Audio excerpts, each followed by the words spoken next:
Hi everyone, it's Melody here. I'm the real estate agent in New Jersey. Today I want to talk about what to expect on the investment properties.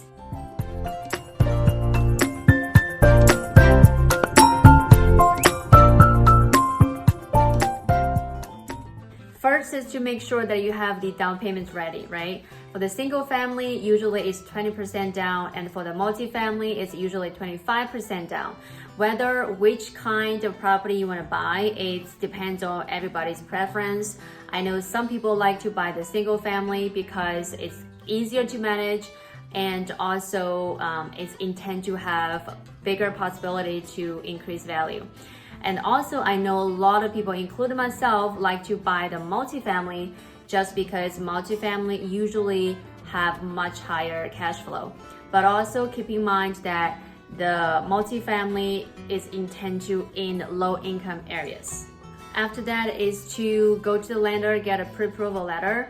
This step is exactly the same when you buy the primary home. So the lender usually will check your credit score, ask for your W-2, right? And make sure your DTI is qualified, the debt to income ratio is qualified.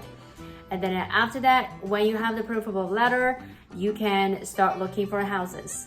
You want to find an experienced real estate agent, ideally if they invest properties themselves as well. This way they can guide you much better on every step. As of the property condition, it depends. I know some people, they're handy and they don't mind fixing this properties up. So they like to buy the crappy properties and fix it up and refinance and then rent it out. But for some people, they just want to buy the ready to go and renovated properties so they can just, rent the property out and then enjoy the cash flow and the property value increase. It doesn't matter what kind of properties that you buy, just remember location is still the most important thing because it can never change. Also, keep in mind, always remember the tenants are going to live there, not you. So if the tenants, think of from the tenant's perspective, if the tenants have kids, they might want to have good school district around. But if they're single, they probably don't care about the school district, but they would prefer some good restaurants around and also the convenience. After you found a property that you like, and submit a competitive offer, especially in this crazy market, but also make sure the deal makes sense. So the rent to purchase price ideally is 1%. For example, if you buy a property that is $200,000, so ideally the rent should be about $2,000.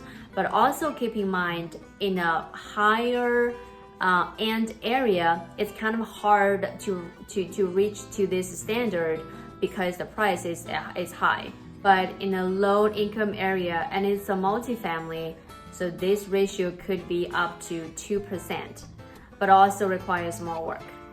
You would also want to learn how to calculate ROI, the return on investment.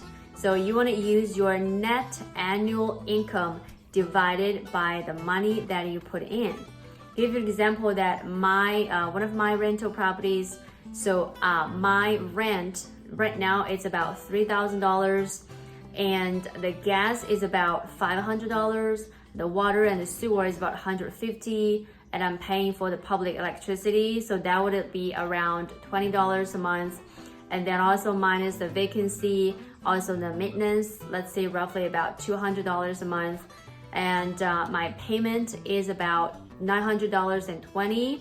After all these expenses, my net is about $1,200 a month, and then times 12, and then divided by about $40,000 that I put in, the result is a 36%. So my ROI is 36%, but keep in mind, that requires much more work. At this point, I didn't even calculate the equity accumulated every month, and it should be even higher if I calculate that. So after you buy a house, and then you want to definitely schedule a thorough inspection. This step is very, very necessary, even though you need to pay a couple $100 for the inspection fee, but it's very necessary. So, and make sure the inspector is experienced. But also keep in mind that even if it's a new construction, the inspector will always find problems. Do not freak out, do not get scared, do not get discouraged.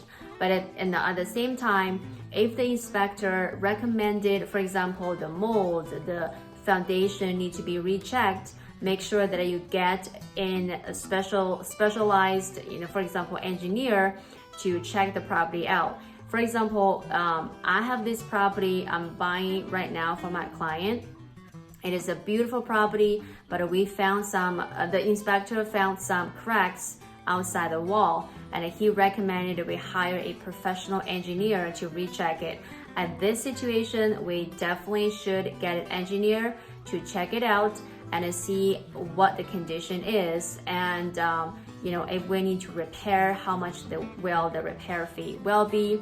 And then after all of these, you want to go back to the seller, ask for the price reduction. Always ask. Usually the seller will have some sort of price reduction. And then after that, hopefully to reach the agreement and then move on. After the property is successfully closed, now you can start renting the property out if the property is ready to go. But if it's not, even before the closing date, you want to get your renovation team ready right after the property is closed, so that you can start the renovation. You can definitely ask your agent to rent out the property. The commission is usually 1 month of rent. But because like the agent, they use the standard lease, that they follow the standard steps, they screen the tenants, so everything is more professional. But if you want to rent out the property yourself, you can definitely do that. So I usually put my rentals on Facebook Marketplace and Turbo Tenants and Craigslist. So these are all free. I put one of my units on Facebook Marketplace a couple of days ago, and then I received more than 100 interest. And it is a great thing that when you put on Facebook Marketplace is that you can screen the tenants right away. You can look at the Facebook page and just to decide whether you want to move forward with the conversation. And then after that, I send application to them, make sure they fill out like all the paperwork. So I usually send them the application, also the previous landlord reference, and also the job confirmation. If the tenants fill out the application as soon as possible and as detailed as possible, send it right back to you, that means they have high interest. Income-wise, recommendation is they make 3 times of the rent. And also check their credit score. And for me, I really care about the landlord reference. And for the credit score, it depends. If it's a low income area, it's probably very hard to find a credit score that is above 700. After screening the tenants and make agreement on things like moving date, the deposit, and any other small clause. For the deposit in New Jersey, we can only charge maximum month and a half of the rent. So for example, if the rent is $1,000 and we can only charge a maximum of $1,500 deposit. And some other small clauses, like for example, like for me, if the tenants have, things are broken, they need to repair anything like under $150, they need to take care of that themselves. And if there's a lockout, it's $40 per person. For the visitors, they can stay up to 2 weeks because I'm paying the water and electricity. But at any time longer than 2 weeks, they need to be added on a lease with $50 per person. Make sure you have the clear statement saying like when do you want the rent to be paid. If it's late, what happens? Like for example, me, the rent needs to be paid on the first day of each month. Any time after the first date, it's considered late, and each day late fee is $10. And if they still didn't pay the rent on the 10th of the month, the eviction will start. So make sure have all of these clauses state very clear in agreement. Once you have the policy in place, definitely make sure that you stick with it, and if there's anything, follow up. Alright guys, I think that's all for today. Hopefully you found something that is useful to you. And if you think some friends can use it, make sure to forward to them. If there's anything I can help, please feel free to reach out. And I'll see you next time. Bye.